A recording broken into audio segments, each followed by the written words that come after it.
Hello and welcome to Media 7. I'm Russell Brown. A recent slump in music sales could see The Warehouse, the country's biggest music retailer, back away from selling CDs. And it's a trend. The dollar value of CD sales in New Zealand fell 4.7% to $74 million last year. But sales of digital music downloads were up a quarter to 9.4 million, limiting the overall market decline to a couple of percent. In some other territories, notably Australia, the growth in digital was so strong that the retail music market actually grew overall. But not here, where digital sales still make up only 11% of the music retail market, compared to 43% in America and 25% worldwide. It's not for lack of outlets. Along with the New Zealand iTunes Store, there are the music stores run by Vodafone and Telecom, Digirama, and our first legal download site, Amplifier, which only sells New Zealand music. Just over half the digital market is made up by single-track purchases from computers or phones, where Vodafone has been dominant, and 28% by albums, where iTunes is king.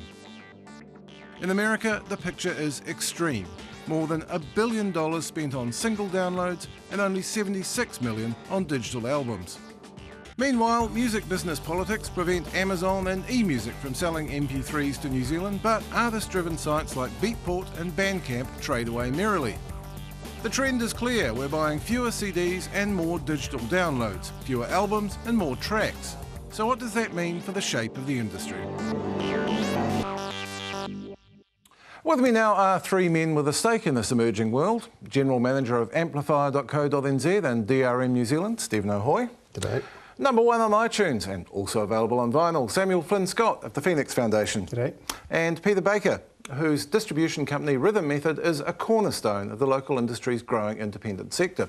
G'day. Welcome to you all, gentlemen. Thank you. Now, Stephen, let's start with what your businesses actually do. Amplifier sells downloads to the public and DRM supplies that same music to other download sites. Nearly. There's two distinct businesses here. We've got Amplifier.co.nz, which is an online retailer that's been going since 1999, so it's a real old player on the online scene. Now, it sells music, it sells MP3 downloads, it sells CDs, it sells vinyl, it sells bands T-shirts, it also runs news competitions. It's generally there to try to get New Zealand music out to the consumer and out to the world as well. And about 3-4 years ago, when we heard that iTunes was coming, we had a moment of panic where we thought, God, how are we going to survive with iTunes here, because they're absolutely massive and we're a little basement in Kingsland. What are we going to do? And we thought, well, all of these New Zealand artists, they're going to need to get their music out to iTunes, and iTunes can't deal with every single artist who's out there. It'd be great for the artists who were already associated with a large label, but for your average artist, it meant they could be excluded from the opportunities that were going to be there. So we started up Digital Rights Management New Zealand as an aggregator. So we supply the music of New Zealand artists to the stores, and one of the stores we supply to is Amplifier as well. So we get the music out to iTunes worldwide, Vodafone, Telecom, Digirama, Marbex, Bandit FM, Omniphone, etc., etc. So there are quite a few retail outlets, aren't there? Yeah, it's growing, and you know, in the last few years we've seen a few digital stores come and go. I think Coke Tunes, Text Tunes, Rip It are all ones that have kind of come and gone, but we're still seeing a bit of growth. Marbex Digital just came online a couple of weeks ago, and Bandit FM will be there. So what's the deal for the artists and the largely independent labels that you deal with here? I presume there's commissions on both businesses? Yeah, basically it's a very similar model to what used to happen with, or what still happens with CDs, as Peter will expand on a little bit later. We get the music out there, we encode it, we get into the formats that the stores need, we upload it, we try to negotiate promo for certain releases on the stores, and the stores pay royalties back to us the same way that the warehouse... That promo thing's very, very important, isn't it? There's a big difference between simply being on the iTunes Store and being on the front page of it. It's probably easier now for a musician to get their music out there. The problem they've got is actually getting people to know that they're out there. And if you think, I don't know what the current catalogue on iTunes is, you know, it's probably somewhere around 5 to 9 million tracks. And you've got your 10 tracks that you want people to get out there. So actually getting placement on the front page of a store, and whether that's iTunes or Vodafone or even Amplifier, is very important. And that's where, coming through an aggregator like us, where we have pretty good relationships with these stores, we can use our relationship to leverage that type of coverage for you. So then we make our money with the aggregation by taking a clip of the royalty that gets paid back, and we pass the rest of that back onto the artist. So in terms of how much does the artist get, you can generally look, with the inclusion of a mechanical royalty and the sales royalty, you're looking at the artist receiving just a little bit over 50% of the actual sales price of what you pay for it, which it's pretty good. Sam, this is the world you work in. Is this system good for bands? Because it seems to me that the return is bigger. Is there something I'm missing there? Well, no, I think it is. I think, well, if you're going through independently through a company like DRM, then it is obviously quite a good model.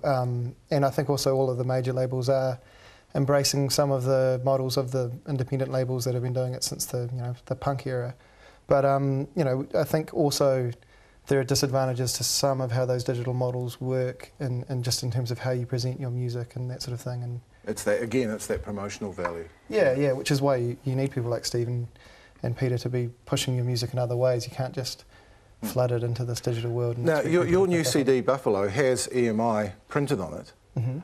What's the deal there? Because you own your own recordings, don't you? Yeah, well, we've pretty much always done that. We've always done license deals or P&D deals, and because we've always paid for and recorded our music ourselves and then gone out and shopped it. So that's kind of been important to our ethos the whole way along, is that we make what we want and we try and put it out the way that we want it. And you do deals as you need to. Yeah. Peter, you're working in that same world as well. Is this the way that, as an indie distributor, most artists are working now? Absolutely. I mean, I think if you want to work on the independent forum, you try and take the time to record your record, get it finished, and then you come to us once it's done, and we will facilitate getting it. We're kind of the middleman between the finished piece and then getting it, being able to buy it in retail. You're a physical distributor, and you've done very well at it for a small company that hasn't been around that long. Multi-platinum albums with Fat Freddy's Drop and Shapeshifter. Tikitano, Fly the Concords, etc. Yeah, there's a number. How's that been possible for a little company like yours? What's changed? I think it was timing more than anything else. When I set out, there are a couple of people in opposition to me, but New Zealand music was just starting, I think, to be embraced by the public. And there are a number of independent artists creating really fantastic music. It was the production level was coming up, and the CDs that were being manufactured actually looked like international quality, and it all just seemed to blossom at the right time. And now you've got this whole other new thing to deal with. You're used to shipping CDs and vinyl to shops, and now there's digital. How have you handled that? I was lazy, slow, naive, all of those things.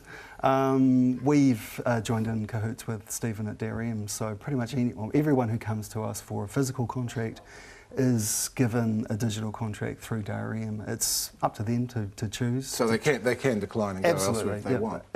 But I think 85, probably 90% of the people we do physical deals with end up doing digital deals through Stephen. Now, we saw that figure of 11% of digital, makes up 11% of the market. Would that be about what you get?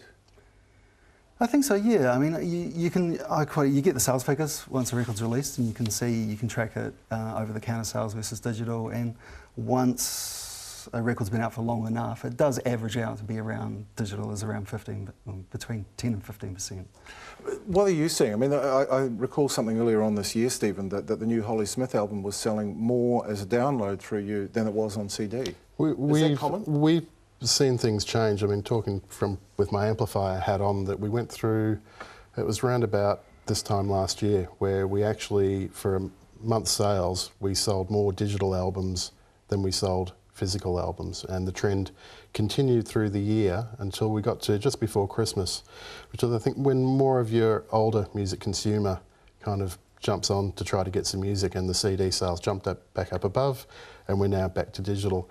A lot of it too will depend on the artist. I think May last year we had the new Fat Freddy's Drop album out, and it's obviously a very internet savvy type of consumer who's getting the music, and a big percentage of that was digital. So for a Fat Freddy's or a Shapeshifter or a Solar Rosa, you know, I'd expect them to do about 30%, maybe a little bit more, of their total sales digitally for albums. Right, well, we'll take a break now, and when we come back, we'll bend an ear to the MP3s. Are we dumbing down the sound?